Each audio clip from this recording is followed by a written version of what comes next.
Hey Encino, looking for low prices on grocery favorites? Find them at your refreshed Amazon Fresh grocery store. Save big with new deals updated every week in our circular. Visit your refreshed Amazon Fresh grocery store on Ventura Boulevard.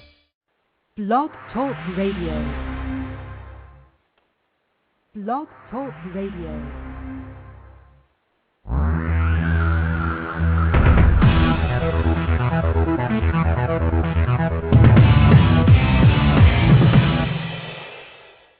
Live from Los Angeles, the Win Without Competing show with Dr. Arlene Barrow, host and creator of the Right Fit Method, the key to professional and personal success. Now, let's join Dr. Arlene. Thank you, Virgil. In uncertain times, it is especially important to implement my Right Fit Method, which will enable you to win without competing in your career and in your life. Today, I will focus on how to manage the process to achieve your professional and personal goals.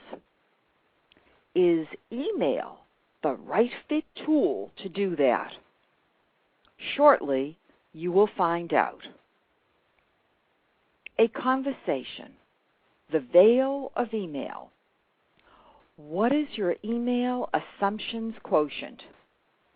Are you hiding behind your email inbox and wondering why you are not achieving your professional and personal goals? To find out if you are consciously, unconsciously, or automatically using email to avoid speaking on the phone or face-to-face, take my email assumptions quotient quiz. You will be amazed to learn how many erroneous assumptions you are making about the effectiveness of email. My guest co-host, Virgil Holder, Director of Corporate Recruitment at the prestigious Piedmont Healthcare System in Atlanta, Georgia, and I will have an eye-opening conversation with many eureka moments which will change your perception of when to use or not to use email.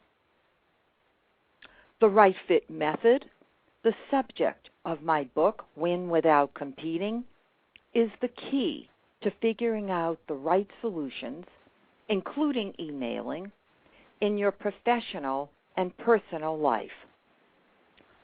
Welcome to Win Without Competing, Virgil.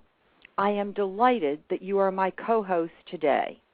It's wonderful to be here, Arlene, and this is a great subject. I'm looking forward to speaking about it with you. Let's get to the heart of the matter quickly, Virgil. Listeners, are you hiding behind your email inbox? It's amazing how much time we spend emailing.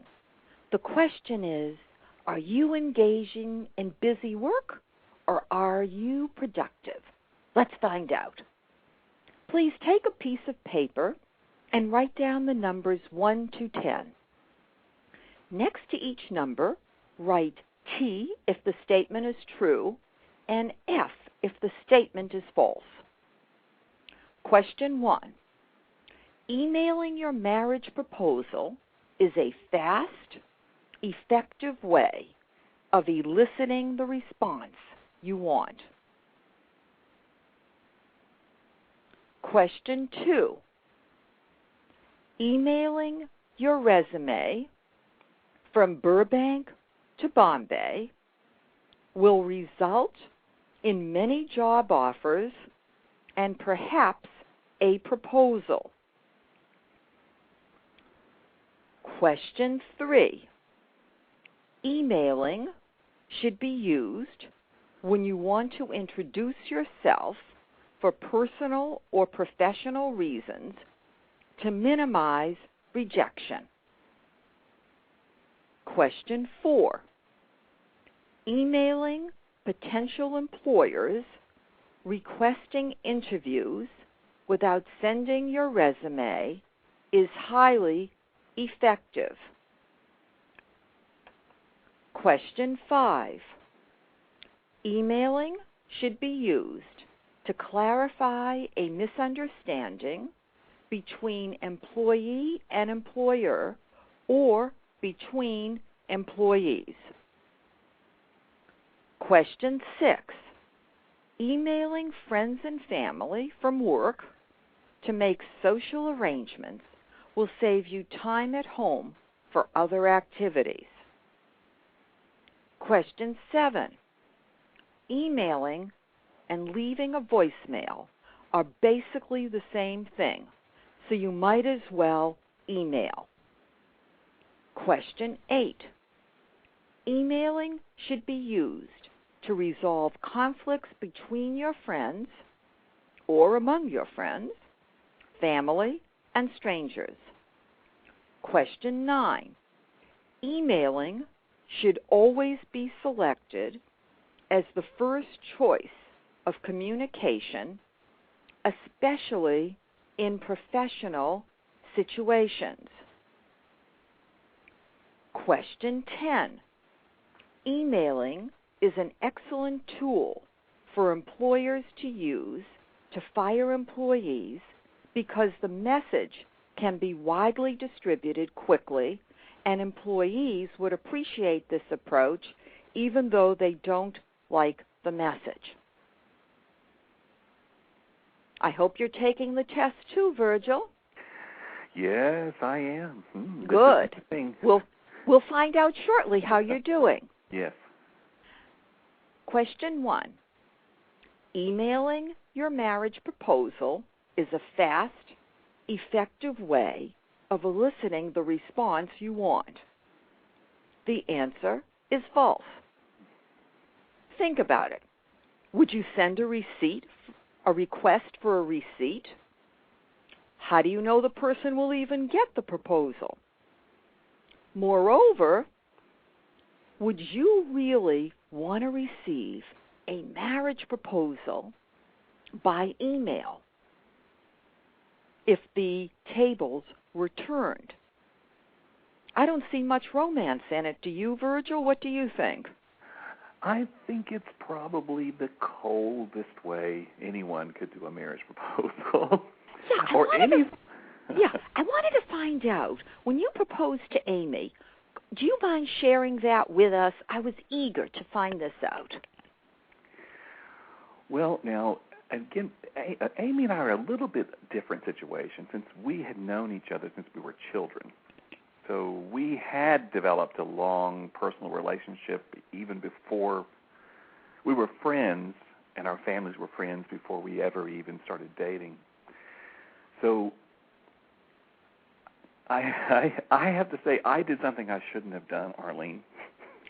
Okay, Virgil, nobody's listening. I didn't have you to help me. Nobody is listening. Just tell me, what did you do when you proposed? I didn't have the right fit method back then. Well, you didn't know me back then. I did not know you back then. And I called her on the telephone, and I proposed on the telephone. You must be kidding me. On the telephone you proposed? Were you terrified of her, Virgil? Why did you select the telephone? I think I was afraid of rejection. Well, that's honest. And I think that's why with people that use email for things, I think email has become sort of a substitute for what people used the telephone for 20 years ago. Well, they were using the telephone inappropriately 20 years ago. Now they're inappropriately using the email. I agree. For what might have used the telephone for inappropriately before. Well, let me ask you this.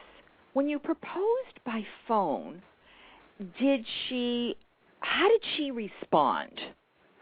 Well, she didn't say yes right away, that's for sure. Well, I guess the woman must have been shocked. I mean, nobody expects a marriage proposal on the phone unless perhaps you're maybe, in another country. No, we were in the same city. That's what I mean. That's exactly. So what did she say? Did she say she had to think about it? She said she had to think about it. But then we did actually meet face to face. So maybe I'll try to soften this historical event in my life and say that I proposed the idea on the telephone. How about that? And then we went into more details face-to-face. But it sounds like a negotiation, Virgil. I tell you what, Arlene, this is the first time, and now with all these people listening too, that I've ever actually shared that story with anyone. Well, of course, what's interesting... And you can see why. I can see why. Well, you know what's interesting? When we had our chat the other day to talk about the show, I didn't think to ask you this question. No, and then you when didn't. I know. When I was preparing for the show today, I thought, I'm going to ask Virgil and see how it all went. Well, I'm an honest person, so you'll get the truth out of me. Well, let me ask you this. Have you ever subsequently discussed it over the years? Did she ever ask why you use the telephone as a vehicle?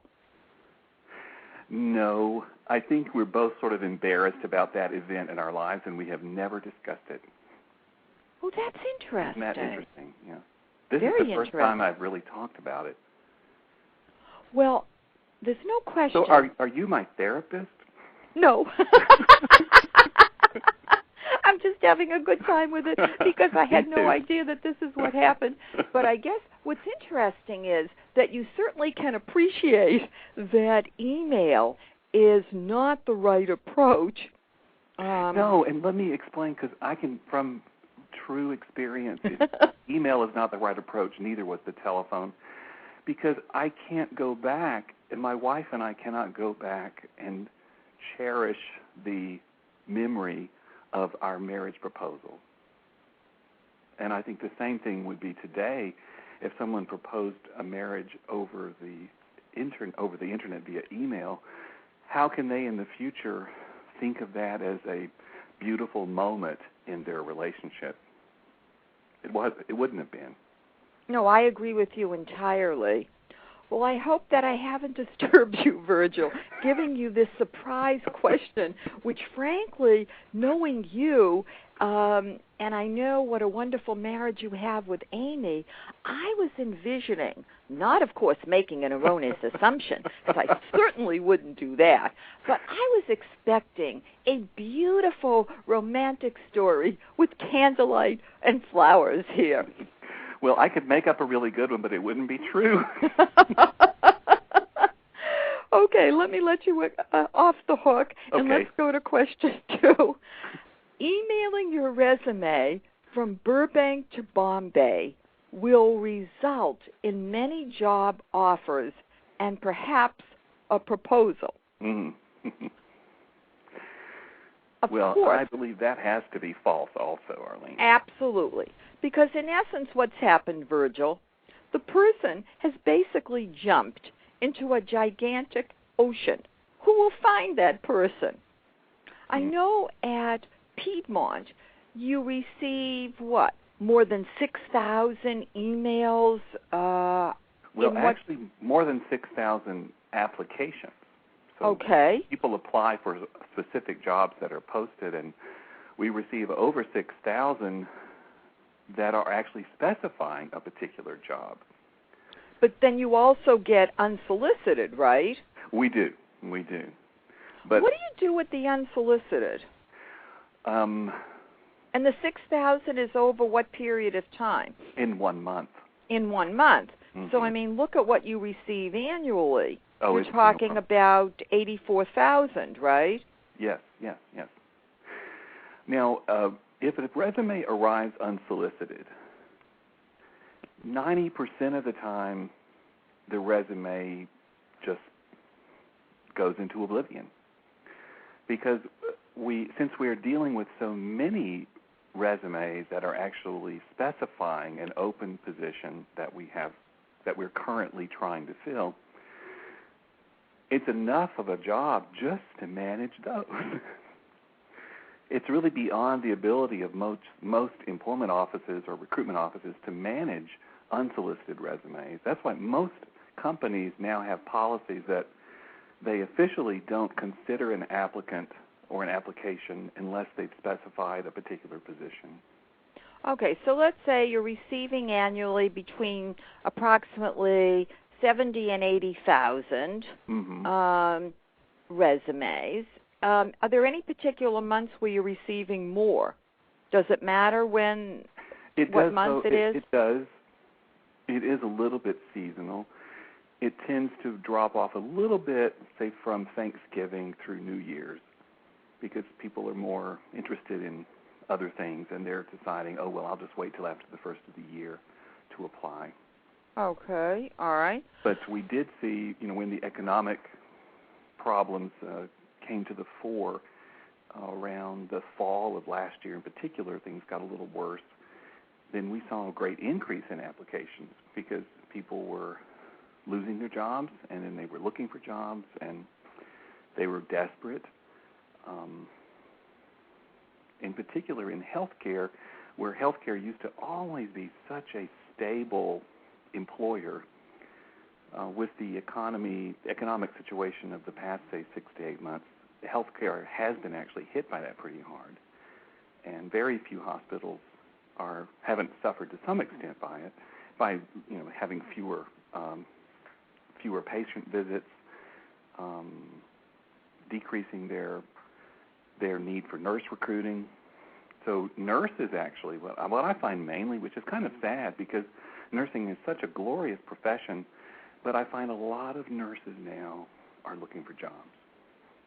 Yeah, it's interesting you say that because in my firm, we get, thousands of resumes as well, and I have identified many nurses, and I was surprised.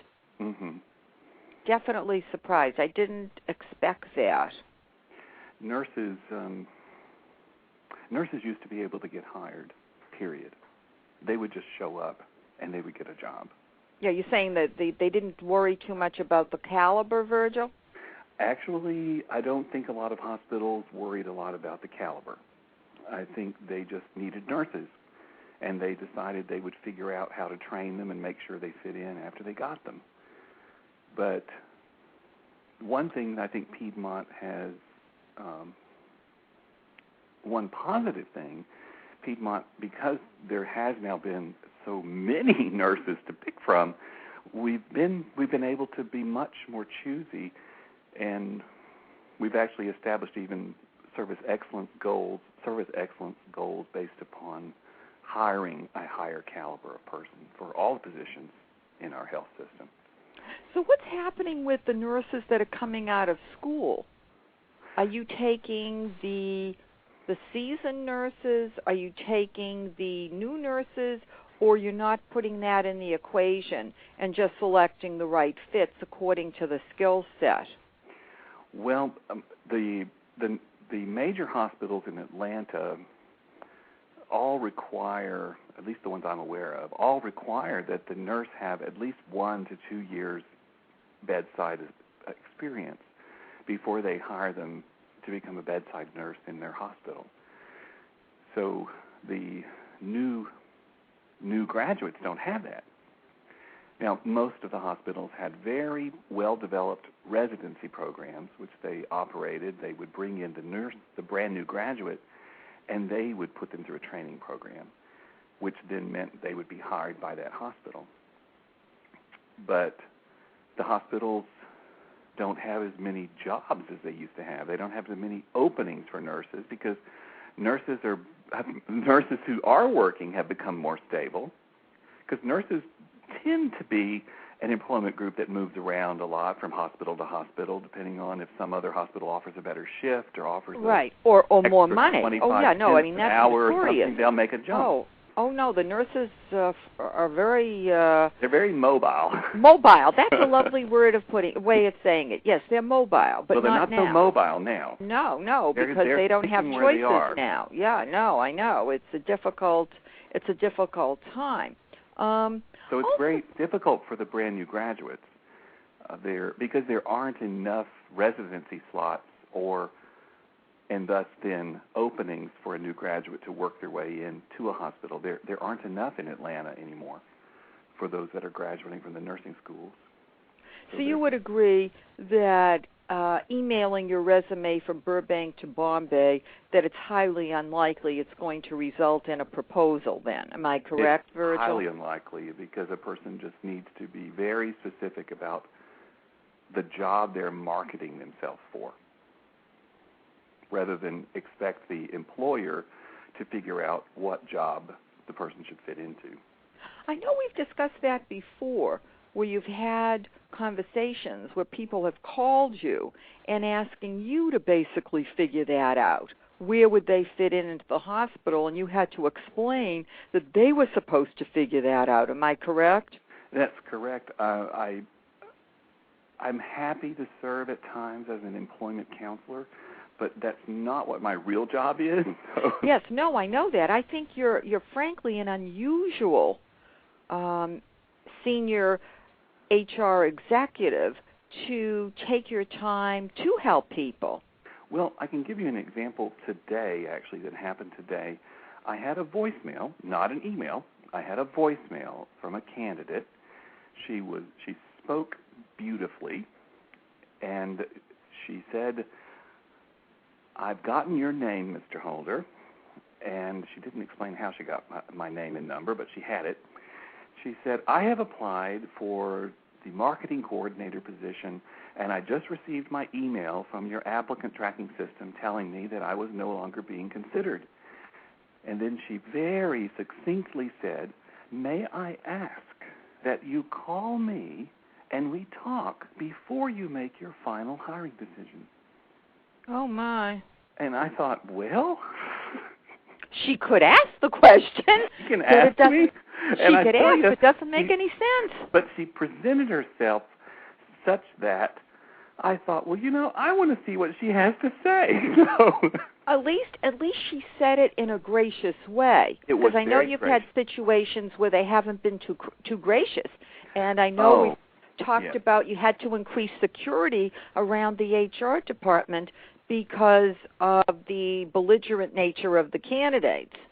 Yes, it's this candidate again. I did speak with her, and we had a wonderful conversation.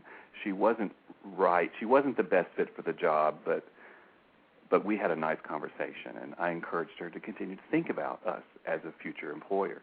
But I have other folks who I end up speaking to on the phone, and they want to argue with me about why they aren't being considered. And I'm very, very plainly can explain to them, I said, well, the manager really needs someone with et cetera type of experience, and you don't have that experience. And then they ask me this question. They say, well, how am I supposed to get it if you don't hire me? And then I just have to say, well, I'm sorry, I don't know how you're going to get it, but you don't have it. Well, they can't make you responsible for their career. That's ridiculous. Right. But I do think, in defense of the candidates, because I love the candidates, Yes. that, and the fact that I spend so much time with candidates, whether it's coaching them or on a search, which also requires coaching them, that some are just so upset that they're not quite sure how to proceed. Mm-hmm. And that's one of the things that we talk about in terms of how to present yourself without appearing desperate. Because once you appear desperate, you've lost the game. Yes, that's true. Yeah. I mean, people don't want to hire desperate people. You would agree, correct? I agree. And that's why the candidates who get the attention of a professional recruiter in a company are the candidates who clearly show on their application and in their customized resume that they know what job it is that they're applying for, and they present why they are the right fit for that job. And a recruiter sees that immediately. What I think is wonderful about your institution is that you encourage your team to talk with candidates. Am I correct, Virgil? Oh, yes, certainly. Because that's not true of all organizations or healthcare systems. Well, and it may be... Or corporations. That is, it may be indicative of the place I work, and also maybe indicative, too, of being in the sort of deep in the South, even though Atlanta is an enormous city with not as big as L.A., but Atlanta does have 5.6 million people, which is pretty big. Oh, that's a large, absolutely big. And but still, it is a southern city, and it has a little bit more of a graciousness to it, maybe, than some other parts of the country. And we want the candidate to have a pleasant experience, even if they aren't hired. Well, I think that attitude is commendable. It's outstanding. Mm-hmm. Maybe you should teach a class. Well, you know, I think that Piedmont is trying to set a standard in that area for service excellence, and not only in treatment of employees but also treatment of patients. I think if one thing I noticed when I first came to Piedmont to interview was that if you're walking through the hospital across the campus, which is a pretty extensive campus with lots of buildings and hills and tunnels and passageways, and you can get confused pretty quickly about how to get where you're supposed to get. But as soon as an employee thinks that you look like you don't know where you're going, they ask you, "Can I help you? Can I help you get somewhere? What are you trying to find?" And then they take you there. Well, that's highly unusual. Because it happened to me on my very first day when I was trying to get from the garage to my office where I was going to the interview room where I was being interviewed.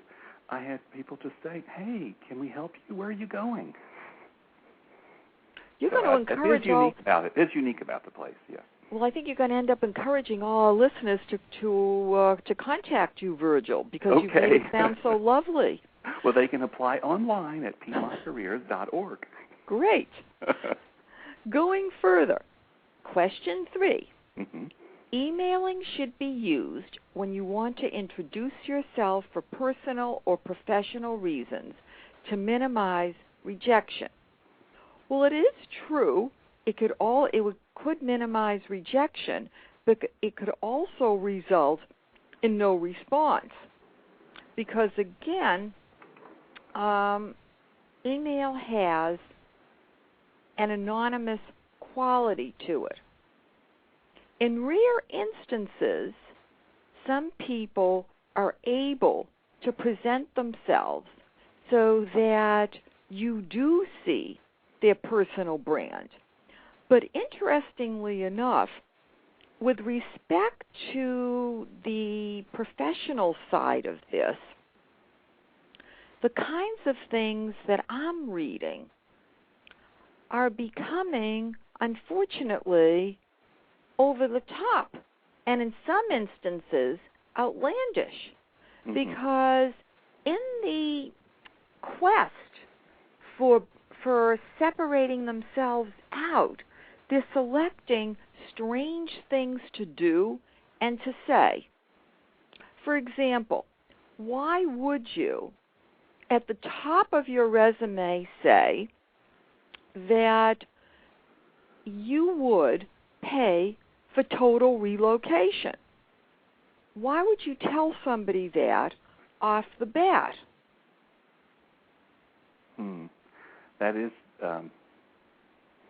That's putting the cart before the horse, and it gives you nothing to negotiate. And from the recruitment standpoint, I would feel uncomfortable sending that resume over to a manager because I'm afraid the manager would then think that somehow was a selling point, that they should look more, because they may think, oh, well, if this we'll save money. If this person will pay for their own relocation, then that means it won't hit my budget, and maybe I should look more seriously at them. But that's really, that's not a job-related skill, knowledge, or ability, the ability to pay for your own relocation. Well, and also, to me, it gives me the feeling of desperation. When I saw this, because our resumes come into different email inboxes, Mm-hmm. and this one popped into my personal email box. I called the person up. Interestingly enough, Virgil, it was an HR professional who did that. Oh, my goodness. I well, thought that would throw you we into don't shock. all know what we're doing. Well, because I thought that this really will harm his chances of people, taking him seriously. Arlene, I think that person, if they had thought more carefully about how they were presenting that, because a lot of it is how do you present it. Instead of that person saying they would pay for total relocation, At the top, at the very top. No, and that shouldn't have been at the top for sure. I think maybe in their cover letter, they could have said that they are planning a move to blah, blah, blah. Well, that's different. That's definitely different. It's just like I was coaching a candidate who was planning to be in a state nearby to an employer that has a position that really is the right fit for her. Mm-hmm. Well, in that situation, she's planning to be there this month, and that's fine. She can tell the employer she's going to be there, so it'll make it easier for them to talk with her and not think about the financial investment, giving our financial times. So that's another matter. Mm-hmm. Then you're just making yourself available, and she really is going to be in that area of the country. Mm-hmm. So that, I think, makes good sense. And yeah. On the personal side, especially, I think, too, that if you're trying to develop a personal relationship, we've got two kinds of relationships going. And I think that quite often when candidates are searching, they forget you're trying to develop a relationship. And if people like you, they're going to be more apt to be of help to you than when they don't like you. So, well, and that is so true, because that was the same experience I had with the lady today who left me that voicemail saying, would I please call her before I made my hiring decision? And it's the way she presented herself. And then when I did speak with her, she was such a charming person that what I found myself thinking was, I wish I had a job that was a good fit for her. Because you liked her. Because I think I would love to hire her, She had the right personality. She does have the right personality. I just don't know. Her background is just not the right background for any job I've hired at the hospital since I've been there. So, but I think it's important, whether you're focusing on your personal life or professional life, mm-hmm. you need to establish relationships with people. Mm-hmm.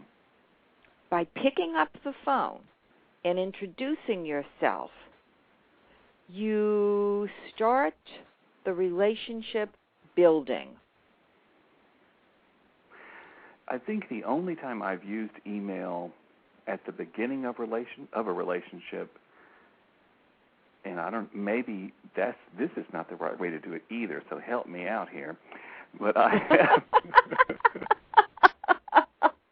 I have used it only in the work environment. If I've been working with someone and had a good relationship with someone, and now I need to include this other person in the project or in the relationship, I have emailed them and said, hey, I've enjoyed working with so-and-so, and we are now moving to the next step, and I have not had a chance to meet you yet. Is there a time? And I have used the email to sort of help arrange a time for us to meet in person.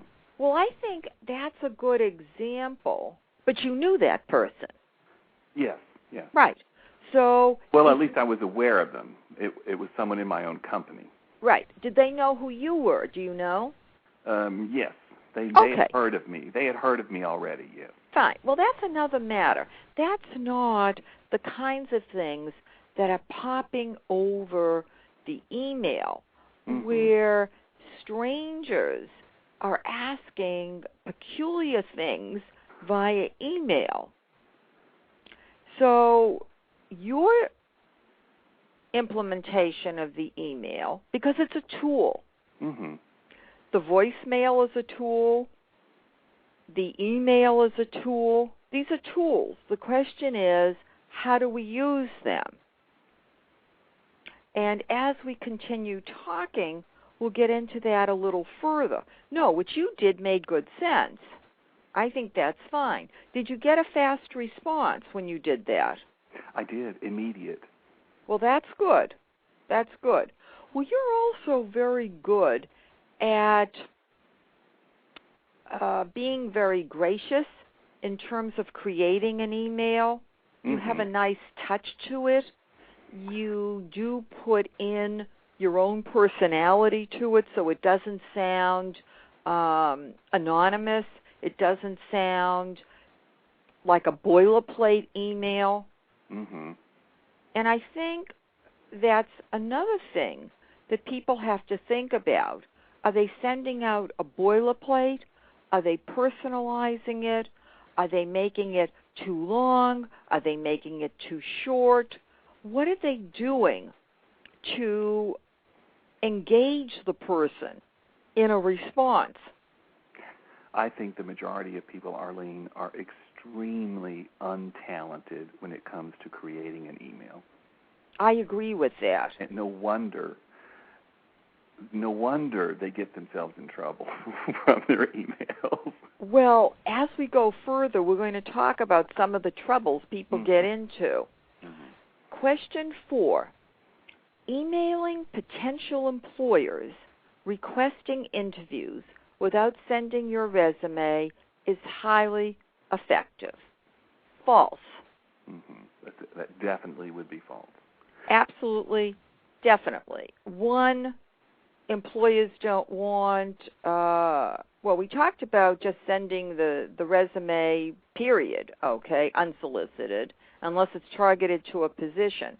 But the right fit way of doing things is to basically call the employer, introduce yourself, and find out more about the opportunity so that you can determine whether it is the right fit.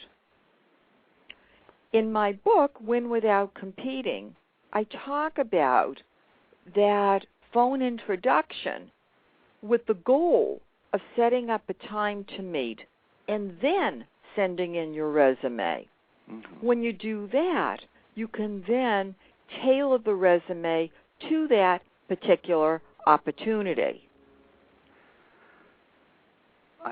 I don't know what a lot of the employment offices do. I know that the employment offices that I've always worked in will respond to a telephone call when a person says, I'm calling to talk to someone about one of your posted positions. Well, that's our job, is to talk to people about the jobs we have posted.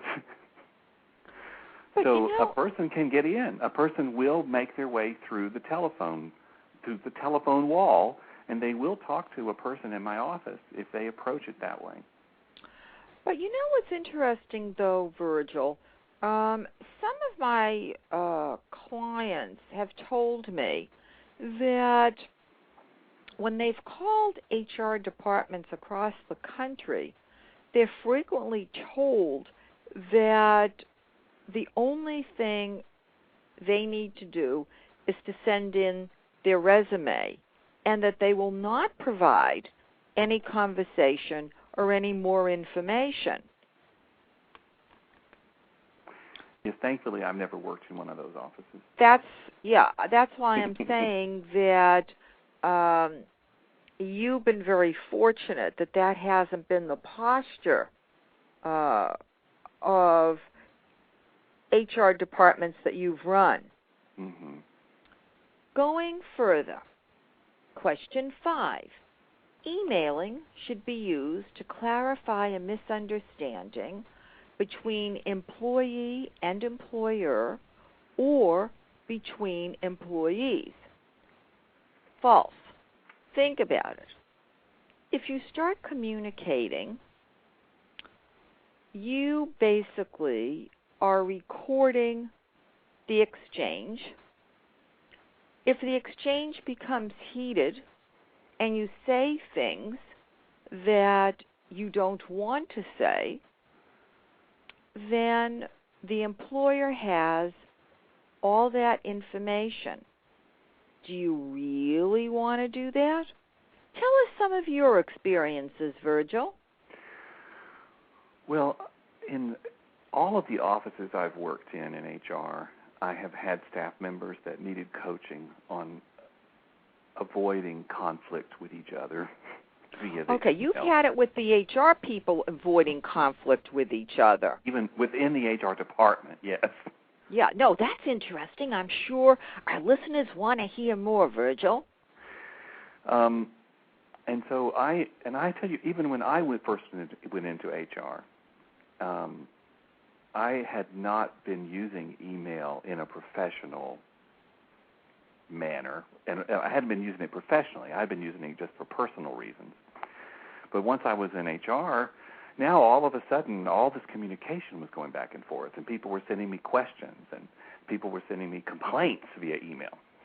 And sometimes I would get, people would respond to my email, and it would be in a very negative attack mode sort of way.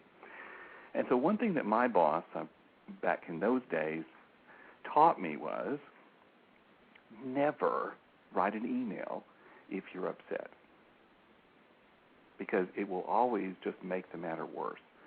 And in the work environment, I think that, later we're going to talk more about the personal environment, but right. That certainly is true in the work environment, because it can become escalated so quickly. Just today, again, everything happened today at work. Today, one of the supervisory persons in my office had emailed one of the persons who reports to her. She emailed this person a question about a project the person was doing, where they had several different email distribution lists where certain information updates had to go out regularly to these groups of people. And it wasn't clear that the person was sending the updated information out to all the groups, because we were only getting copied on one of the groups that we were in. So someone said to the supervisor, well, is that person sending this message out to all the groups or only to the group that we're seeing? And, of course, we didn't know what they were doing, so we had to ask the person. And then so the person, she asked her via email, and she sent her a nice little question with 3 or 4 little parts to it, and it was nicely worded. And the answer was yes. Yes? Well, I know personally, if I take a lot of time putting a question together in email and someone responds with a one-word answer, yes, no, okay, I do, that annoys me. Because I think, hey, I just described a whole picture to you, and all you want to do is give me one word? So what happened next? Well, and then they started emailing back and forth. Then this one person emailed several more well-worded sentences and got another response, I have. Oh, so the person got more and more angry then. Is that what you're saying? He got more and more angry.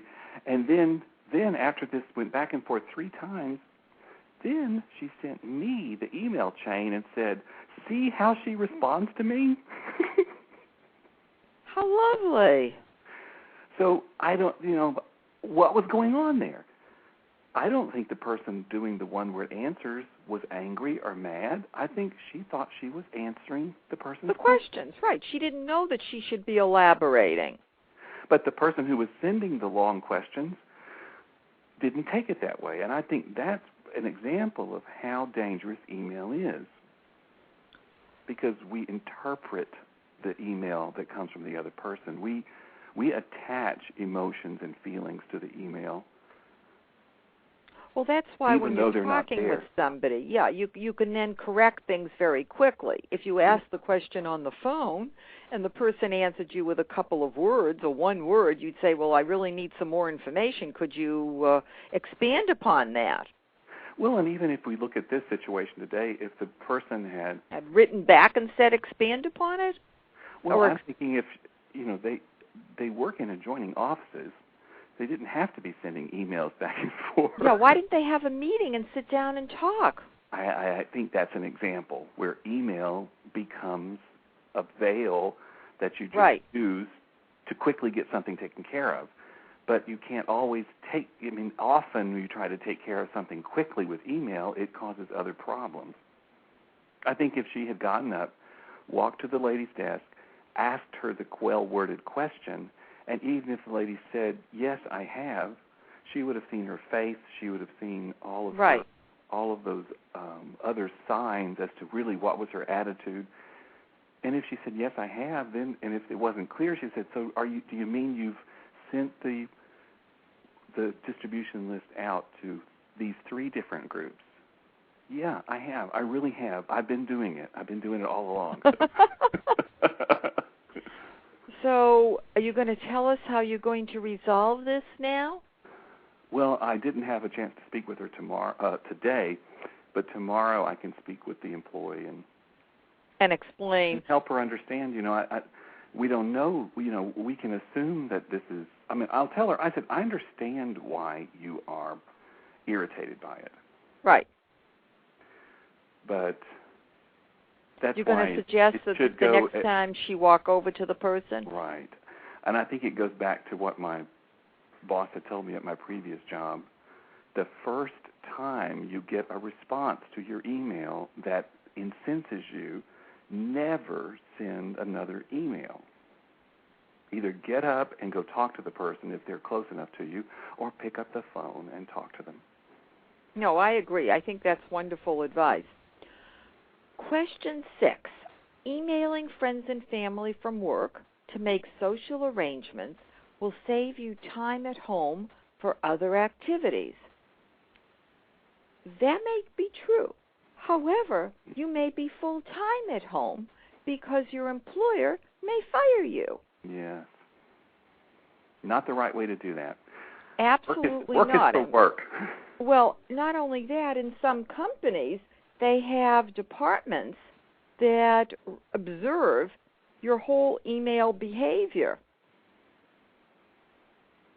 I'm not going to ask whether they have such a department at St. Jude because I'm sure it's confidential, Virgil, and we don't want you fired. No. I haven't. I have not worked for an employer yet who is as strict as some employers are, because I've always worked either in academic healthcare, and now I'm in a traditional hospital. But still, hospitals tend to be a bit more liberal about the way they interact with their employees. But at the same time, there are still policies about the use of the Internet, and even though every person is not being tracked all the time, they are tracked at intervals. So the Internet Security Office at times does scan what people are doing. Well, that makes sense. They're paying you for your time. They're not paying you to email your family and friends. Right. And really, I think everyone needs to have respect for their employer. And in that sense, when we're at work, we really need to be working. And there are always examples extenuating of serious circumstances. or an extenuating circumstance, and your employer would always understand that. Oh, sure. You have an emergency with your family, absolutely.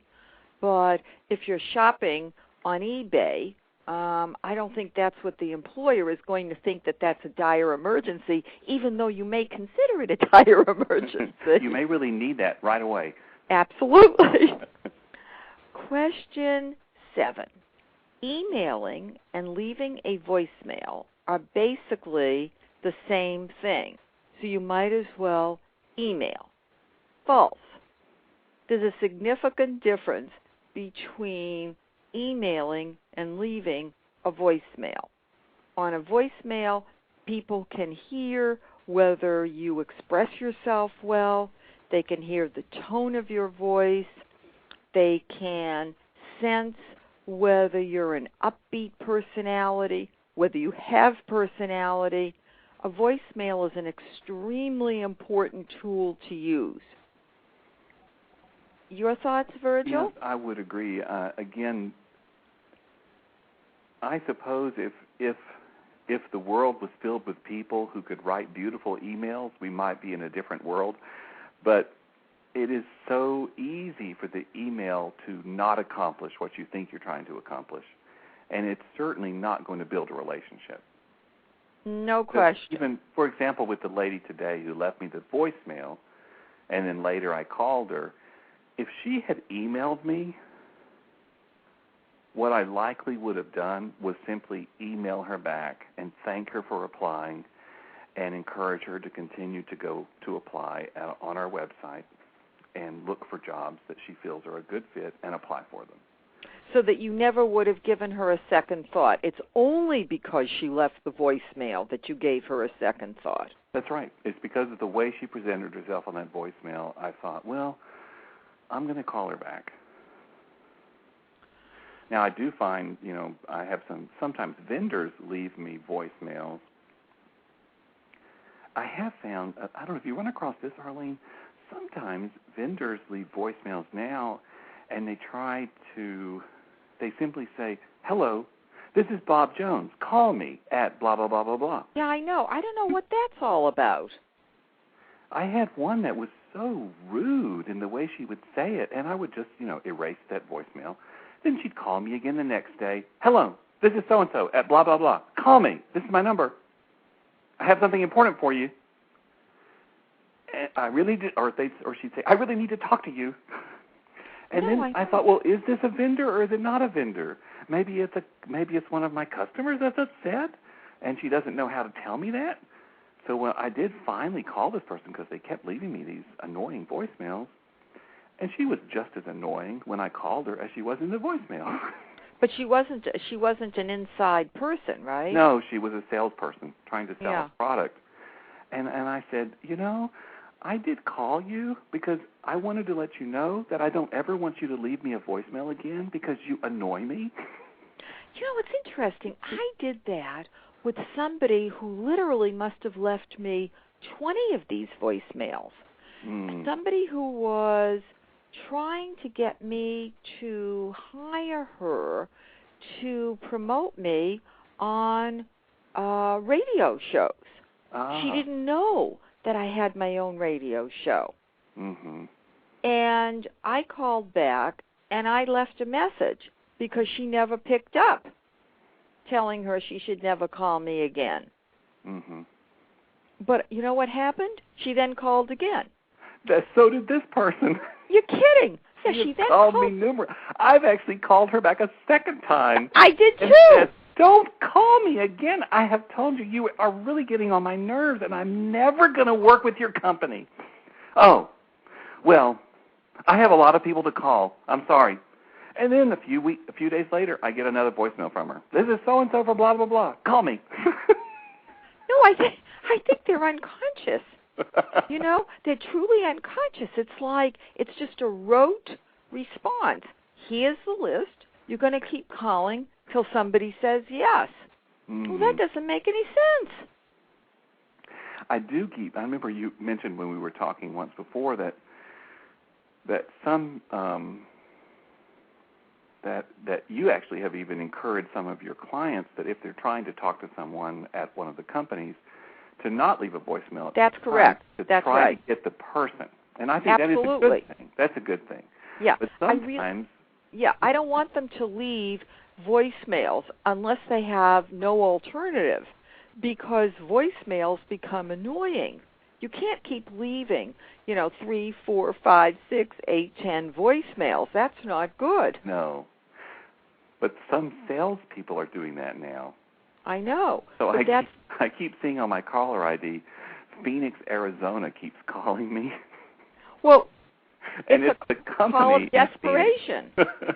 That's what it is. A couple times a day, I'll look, the phone's ringing, and it's Phoenix, Arizona calling again. No, because they don't know. They just don't know that they keep calling the same thing. It's when you are receiving, let's say, an emailed newsletter, you can unsubscribe.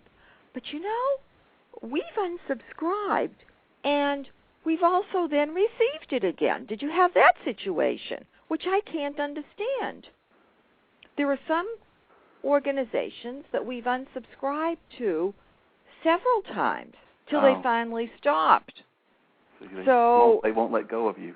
No, they won't let go of Barrow Global Search. What can I say? They're determined to hold on to us for dear life.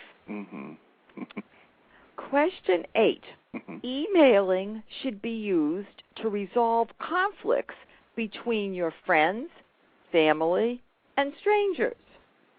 I don't think emails are going to help to resolve conflicts, as we were busy discussing here. It escalates the situation. And I know you were telling me a situation that your son had where he started using email. Can you share that story, Virgil? Well, and I what we've said before about in the work environment where employees with employees or employees with employers, that's bad enough.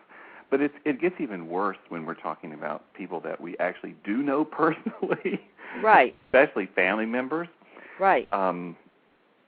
What I've seen happen, family members that actually are very, very close and really, really think a lot of each other. But, of course, if you've been in a family for many years, there's always all sorts of things you remember about your past relationship in your family. And, when you're talking face-to-face, you're able to keep yourself in balance with regard to what the positive things are about the family relationship. But what I've seen happen is there was an incident where one family member said something to another one at a party, and my son wasn't even at the party. But later he heard that what this person had said to the other family member, and my son decided he was taking the side of the family member that had been mistreated by the other family member. And so then my son and this other family member, it was my wife's brother, my son began telling him what he thought in an email. And it just really got awful between the two of them. And these are two people who grew up together and really care about each other. But I think the fact that it was done in email is what made it escalate to the extent that it did. Did he tell you he was doing this, or you didn't realize that he was doing this until it was too late and the escalation had occurred? Because I know you told me it took a long time for them to get back together to restore the relationship. And now everything is fine between them, but, it did hurt the relationship for a while, for a period of time. I didn't realize it was going on until several email exchanges had occurred. And then I did strongly encourage my son to simply don't send another email. I don't care what he says to you in an email. Don't send another email. Right, because it will get to a point where they just won't talk to each other again. And then what's said becomes more, it's escalated. Escalated is a mild word to describe what can happen. No, I agree with you. No, I know it can really destroy relationships. Yeah. Things can be said that people will never forgive or forget. And it would have been said in an email. And that's sad to think that would happen. But if feelings get out of control and people say things, it's easy to type a few words in an email because the person's not in front of you. Well, that's true. And you don't see their facial expressions or their body language. Mm-hmm. And I think when in a personal relationship, when there's a problem and email is being used to try to solve the problem, what happens is one email goes out and the other person is angry, and so they subconsciously try to send something that's more hurting to the one who just sent it. And then that person tries to do the same thing. So it becomes a competition. It does. It becomes a competition to see how mean can I be. Okay, you sent me something. I can be meaner than that. Oh, now you sent me this. Oh, I can be meaner than that. But if they were talking face to face, they would never be saying those things to each other. Of course not. Emailing have to be careful. Should always be selected as the first choice of communication, especially in professional situations. False. I think we've discussed it so that our audience knows that we don't think that this is the first choice of communication. Certainly not the first choice, no. I think once a relationship is built well with someone... Well, that's another matter. Email, like you said, email is a tool. It's a tool. Question 10.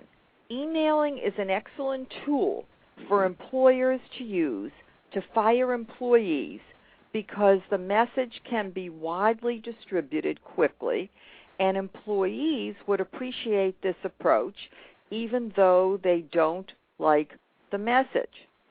Now, if you were to downsize some people, which I think you have done, am I correct, Virgil, in your career you have downsized people? Yes. Okay. Tell us the procedure that you use and you recommend. Because clearly I know you're not going to send out a massive email blast. No.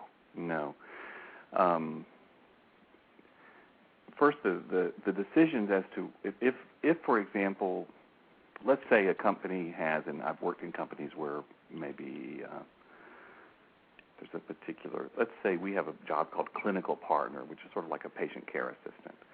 And because of the business need, we may find that if we have 50 clinical partners, we need to reduce that clinical partner force by 7 people. So first, a very fair, ethical, methodical review is done of all 50 to determine which would be the ones that would really be appropriate if we have to reduce them. And they look at longevity and performance issues and things like that to try to choose what is the most fair way. And they may even pick some people that they think, wow, we are glad we're picking them because we really want them to go away. But at the same time, they have to be treated with respect. Each person has to be spoken to individually and they're explained by their boss and by a representative from HR, usually two people together, their boss, their direct supervisor, and an HR representative together talk to the person and help them understand that we're sorry, but because of the business situation and the business need, we're making reductions, and the decision has been made that they are ones that will be reduced. And so then we ask them for what are your questions, what can we help you with, and here's the name of a recruiter in the office who can work with you to help you apply for other jobs in the system and help you make your resume up and help coach you through the process of looking for a job. But it's certainly not done via email.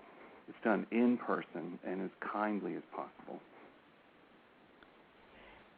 If you marked all the statements true, you are an email addict. You need rehabilitation. If you marked all the statements false, congratulations. Call me. I would like to speak to you.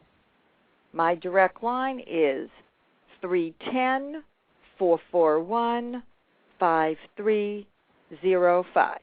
That's 310-441-5305. Every time you send an email, you give the power to someone else. It's up to that person to decide if they want to respond. If they don't respond, you don't know why. If you're speaking with someone, either by phone or in person, you have the opportunity to read the other person, ask questions, and manage the process. To achieve defined objectives, you must be able to take charge. In my world, that's managing the process. Step out from behind your veil of email and pick up the phone and pitch your brand. You want to be seen. You want to be heard. You do not want to be invisible. Virgil? Yes. It was a pleasure having you today as my co-host. Oh, I've really enjoyed it. We've got a great conversation. And I hope that my listeners have really benefited from today's show. To listen to more Win Without Competing shows, I recommend my top 10 2009 shows. They are listed on the winwithoutcompeting.com site on the talk show host page under author. Note that these shows are listed in order of appearance. They are not ranked.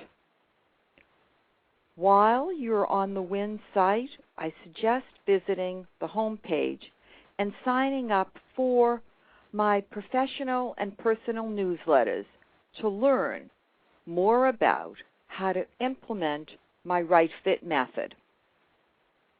I would love to hear from my listeners. Please email DRBARRO,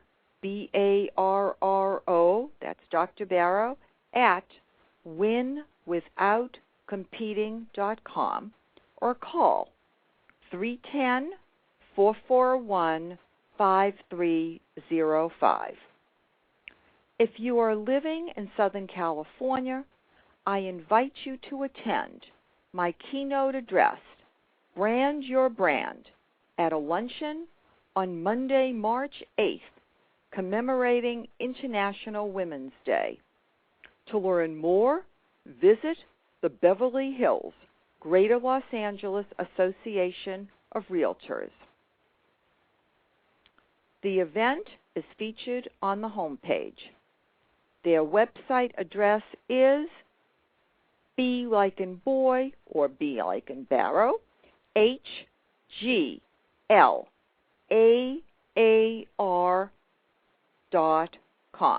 That's BHGLAAR.com.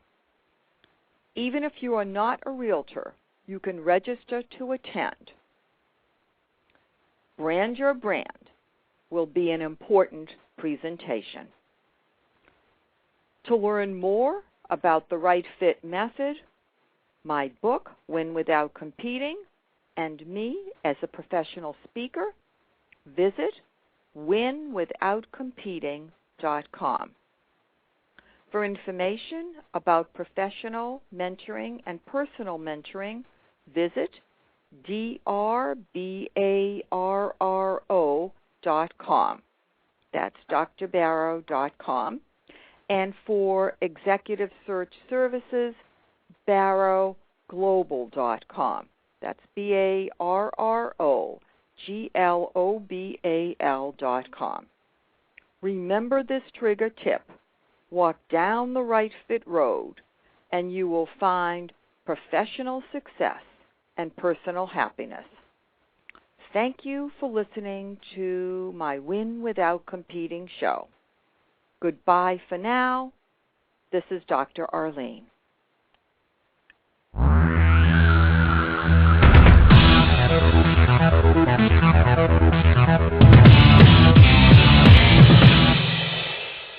Have you Googled yourself lately? Are there negative posts from an ex-employee or from a former client? Maybe an outdated news article? Search engines don't always get it right. For right or wrong, it's your reputation on the line. That's where Reputation Defender by Norton comes in. Take control with Reputation Defender. Their cutting-edge approaches help you to wipe away unwanted information in your search results. They also promote the good stuff. You can start by getting your free reputation report card at reputationdefender.com or call 800-811-4975 to speak to an expert. Decisions. Wait a minute. Are you still looking for cars on Carvana? Yeah, decisions. When I used Carvana, I found the exact car I was looking for in minutes. Bought it on the spot. Electric or full diesel? Decisions. Come on, you've been at it for weeks. Just buy it already. You're right. Crossover it is. Decisions decided. Whether you know exactly what you want or like to take your time, buy your car the convenient way with Carvana.